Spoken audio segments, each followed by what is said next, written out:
Hello everyone, my name is Jen and welcome to the Book Refuge.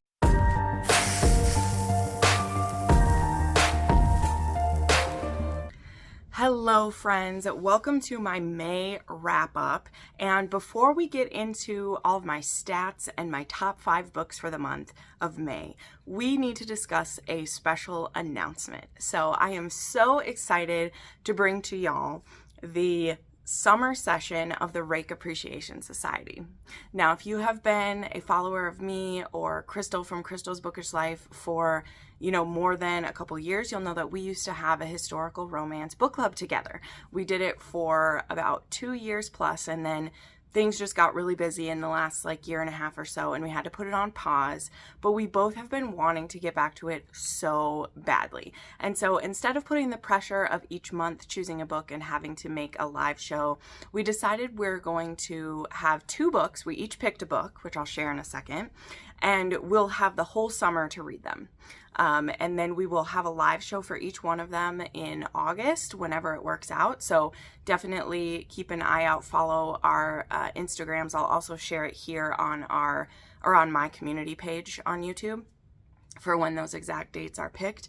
But we just wanted to kind of revive the book club, and if it means we do this quarterly, if it will be seasonally, we'll see. We're not putting any pressure on it. We just know that we missed having the community of talking about a book with you guys, and we missed being able to meet up with each other too to do it. So yeah, for this summer session, again, we'll have June, July, and most of August to read these 2 books. And Crystal's pick is actually the Marquis Who Mustn't, it's hard to pronounce, by Courtney Milan. I don't know anything about this one, but I did pre-order it when I knew that it was coming because I really love The Duke Who Didn't. So this is going to be Crystal's pick. And then my pick is going to be Tempted by His Kiss by Tracy Ann Warren.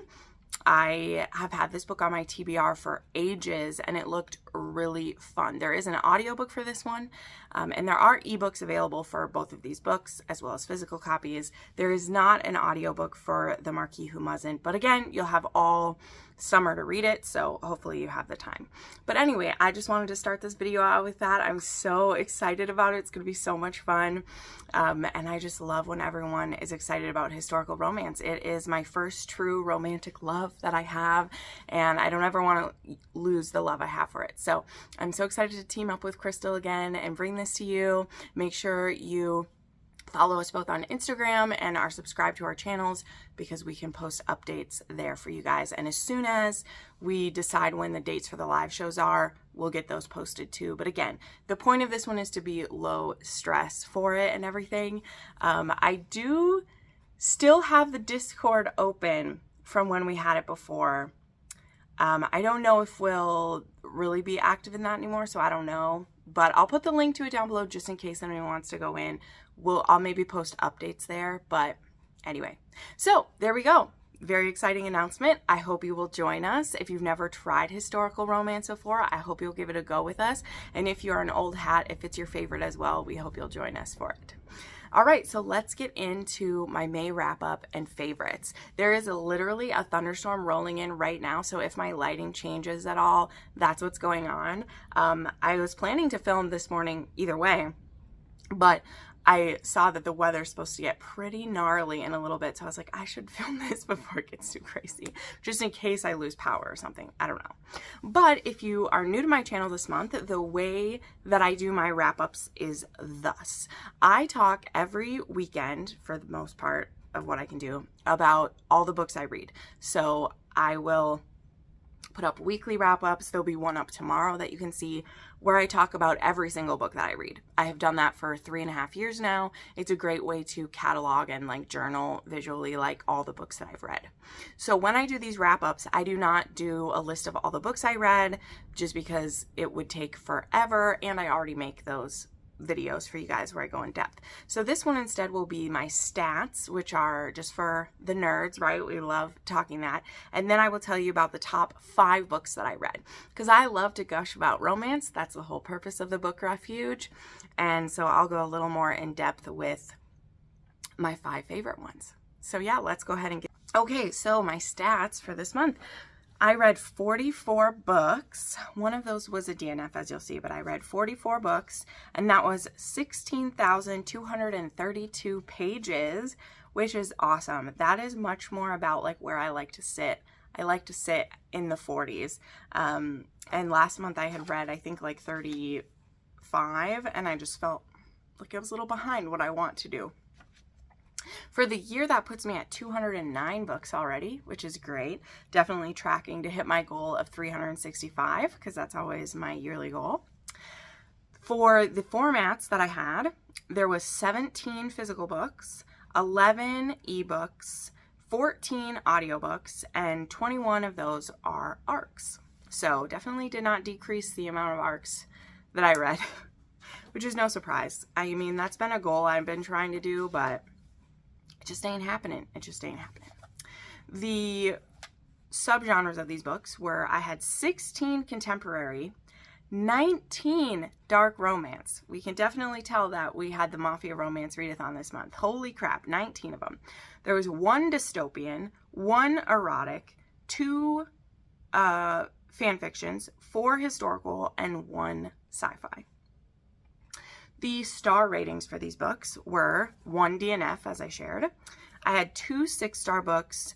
Both of those were actually rereads, though, so there weren't any brand new ones to talk about, but there was 2 of those. There was 9 5 stars, 7 4.5 stars, 14 4 stars, 8 3.5 stars, and 3 3 stars. So not too shabby at all. All right, so let us get into my favorite books this month. So the first one was King of Sloth by Anna Huang.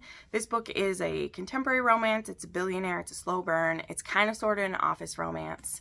And it is about this bit of a spoiled boy named Javier, who recently his father has died, and he gets faced with a choice. He can become a CEO of a company in the next 6 months, or lose his father's, like the inheritance his father's leaving for him when his father dies. Now, Sloane, our heroine, she is actually a PR, or she's a publicist, and she has her own business doing that. And so she had been, you know, previously, well, and currently working with Javier to keep the family image good. And he fights her kind of at every corner of the way, the turn to edge, whatever it's called. And when this happens, where he's faced with this ultimatum, he's really lost. He feels like his father is trying to force him into something, and Sloane surprisingly very much believes in him that he could do this if he wants to, because the loophole of this is he doesn't have to become CEO of his father's company. It just says he needs to be CEO of a company. So the loophole they come up with is actually he could start his own business. The only thing is, if he is a successful CEO, is kind of balanced on this panel who gets to decide if he is successful or not. And Sloane is actually a member of this panel, as well as 2 of his family members, and also a person who's not connected with it at all. And so he has to prove it to them that he is a successful CEO. So their journey is actually very interesting. There's no fake dating. There's no like enemies to lovers. They actually do like a dating trial in this one, because they're both attracted to each other. And after they have kind of like their feelings kind of blow up for each other, he's like, how about instead of you immediately rejecting me and this being awkward, how about you actually give me a chance to prove that we could be good together? So that is also kind of like how their romance goes. So I really enjoyed this one. I love all the books by Anna Huang. Really, it's very hard to pick a least favorite. And I thought this one was very well done, and I just enjoyed this couple so much. Then we have Not So Truly Yours by Julia Wolf. It's really no surprise that her book would be on my list. I can't remember the last time I haven't liked a book by Julia Wolf. There's just something special about the way, particularly in my opinion, that she writes her heroes. The thoughts that this hero has about her heroines, or the heroes have about the heroines, is always so precious, right? One of the things that I call out when I see it is when an author focuses too much immediately on the physical things. Like, I realize we notice physical things first, but they don't always have to be sexual things. We don't immediately have to be wanting to shove our cock in the girl's mouth or her wanting to squeeze his ass or bite his lip, okay? Like, we don't have to start there, you know, and not everyone does. Some people might, that's fine. But when you're building a very deep, beautiful connection in a romance, I want that to kind of build slower. I want that to take its time to develop, and then before you know it, they're just insanely attracted and can't think about anything else about the person. And Julia Wolf does that again and again and again. And it's no different with Daisy and Miles, right? So Miles has been considered a billionaire playboy.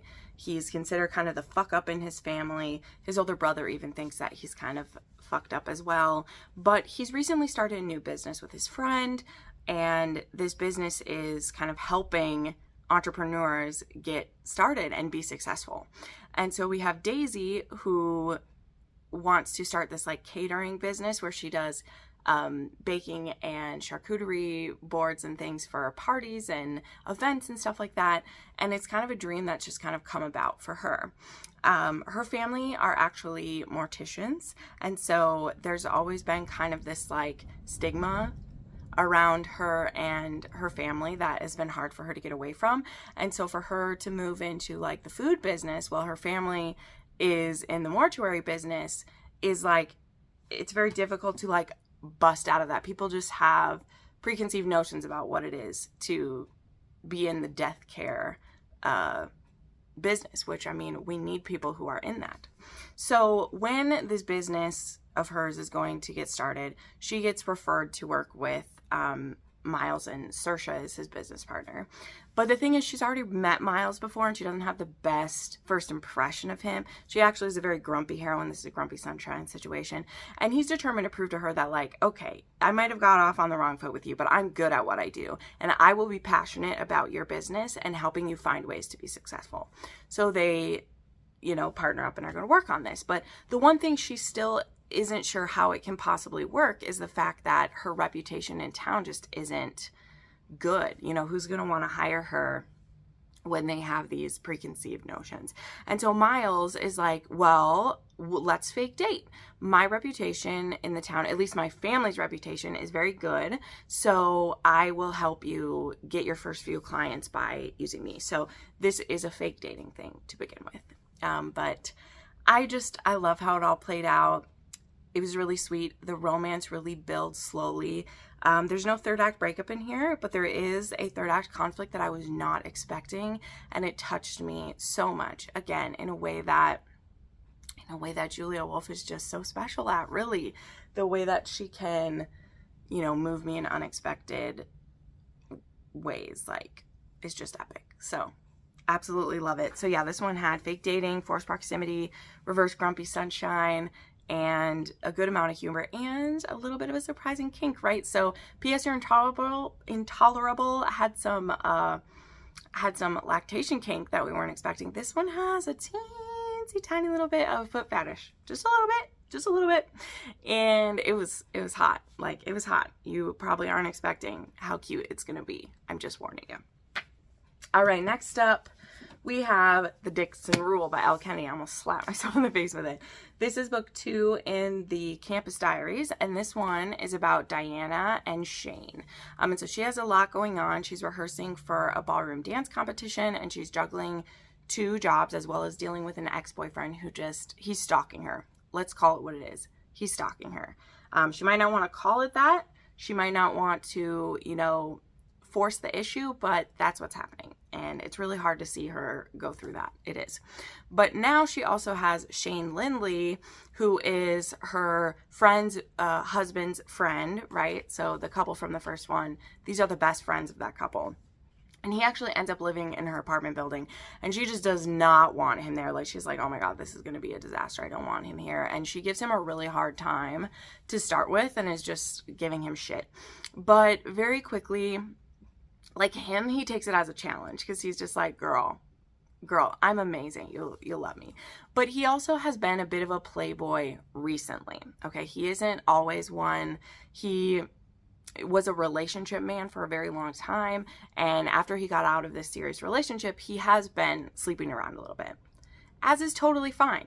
The only thing is, and the reason why Diana has a bad thing of him, is that he's been sleeping with girls on the cheer team, and they have been like either fighting over him or talking over him, and so she just is like, this stupid fuckboy is like messing with the girls in my squad, and I'm just tired of it.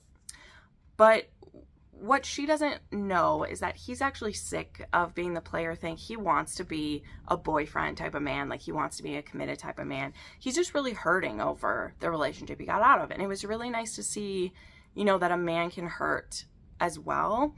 And a man can feel like he was taken advantage of in the relationship for how, like, generous and kind he is. And when we see Shane's family, who are wonderful, like, oh, his family is so beautiful, you can understand why he really longs for that deep connection, because he's seen it in his parents, and it's just beautiful. So there ends up being a situation where his ex-girlfriend comes to town, and he needs a fake girlfriend, and so Diana agrees to do it in exchange for, he actually is her fake boyfriend then when her ex-boyfriend actually gets a place to live very close to her.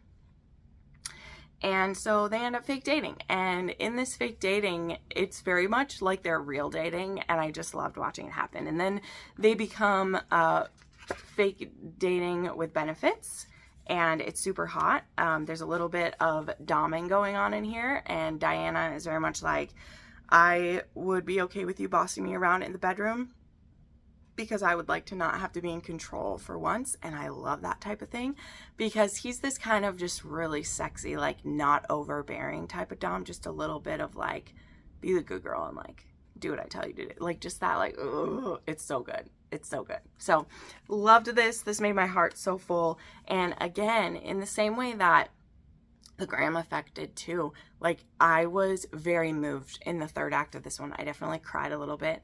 And I just found it to be like a very powerful story for one that has some humor and has the drama. Like it also has a lot of heart for these two as well. All right, then we have the bit of a wild card in my faves. Like, I just wanted to put this in here because I understand the hype for it. And even though this book is not like perfectly done, it just makes me so happy. You know what? And I want to recommend more books that make people happy. I mean, that's my whole goal anyways, to make people happy. But I put Hans in my favorite. So I have really loved this series by S.J. Tilley. It is bonkers. It is over the top. The audiobooks are fun and wild and sexy. There's got some kinkiness to it. And they're also, you know, still mafia stories. And even though, especially this one has a very like dark like subplot, like what is going on, you know, it's dealing with sex trafficking in here, and that is a very like heavy thing. I still really appreciated like the lightness of it, at least of these characters. But this is a neighbor's romance. Hans is a hitman who actually hunts sex traffickers. Like, this is what he does. He was very personally affected by a situation involving that, and now he's become kind of a champion for it. But in exchange, he tries not to get close to anybody, because if people ever found out who he was, there's a huge target on his back based on what he does. But he has fallen for his neighbor, Cassie, and he just can't help but be drawn to her. And when a very like dangerous situation happens, she turns to Hans without even thinking about it twice. She turns to him because she feels the safest with him. And now she's really sucked in to all of it. So, and through that, he's very possessive. He's very attracted to her. They're very sexy together. It's just completely over the top and bonkers, but I love the audiobooks. I actually waited to read this one till the audiobook was out, but now all 4 of them have audios. You can binge them all at once, and like, I don't know, I'm still really torn because Dom was also really good, but I think I like Hans best. I think I do. I'll have to sit with it for a while still, but so good. And yeah, I love a hitman who's like a hitman with a heart like that. Like, oh. All right, and then the last favorite that I want to share is one I think I've talked about in the last 4 videos I filmed, because I just read it and it hasn't left my head, and I knew it had to be on my favorites of the month. Whenever I talk about a book that much, in all the videos, it's either because I hated it or I loved it. In this case, I loved it. And that is Her Villain by S.M. LaViolette. So aka Minerva Spencer, aka this is her erotic Victorian series that she does, and she says they're kind of her like treats that she writes, because they're very sexy. There's 5 on the spice scale. There's sex in almost every chapter, but in the way that an erotic romance does, the sex draws these two closer together, and we see the shifts in their relationship like come through in their intimacy. But this relationship is also about a type of hitman, and it is about a sex worker. And the sex worker, she works in a brothel at the beginning, and she finds out that her brothel is closing, and she doesn't have enough money saved yet to begin her new life. So she's only been working this brothel for about 9 months since her father died. She didn't have anywhere to go. He didn't leave any money behind. He was a scholar. He didn't have lots of money or whatever. And so she was forced into this life, as so many women are. And when this place goes under, all the money she did have saved was stolen from her. And so she's back to square one. She was so close to making it, and she's back to square one. And at the same time that all of this is falling apart, our male lead, David, he is looking for a working girl for the weekend it ends up being. And so he hires her, brings her back to his place, and she has a roof over her head, and so she keeps making these different deals with him for the different things she'll do if he lets her stay a little longer. And David is very much written like neurodivergently. I would call him a psychopath, how he's written. You know, if you've read books with that, you'll definitely know the vibe I'm talking about, especially because the reason for his divergence is childhood trauma based. So I believe that it is that kind of situation. But either way, whatever the situation is that's got him this way, he thinks about things very analytically. He likes to cause pain. He's a sadist, but he would never hurt a pleasure partner like without consent. So that's why he hires prostitutes to do this. He also does it because then he doesn't have to care about them or show any emotion, because oh yeah, that storm is coming in. Holy crap. I'm gonna finish up this video. Like, it's still going. That thunder just rumbled for like 10 seconds straight. That's wild. So anyway, he hires her, and he's only planning to keep her for the weekend, and then he's gonna kick her out. And she is like desperate to stay.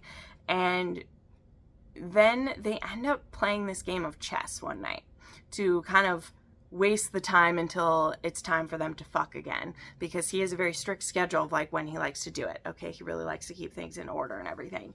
And she first like lets him win this game, and he's mad. He's like, you let me win. That's a form of lying. And she's like, well, most men like to win. He's like, why? It'd be lying. I want to beat you if I'm going to beat you. And she's like, okay, fine. So she plays him again, and she beats him. And he's like amused by this. He thinks it's the coolest thing ever that this woman can beat him at chess. So now he was planning to just kick her out, but he's like, you know what?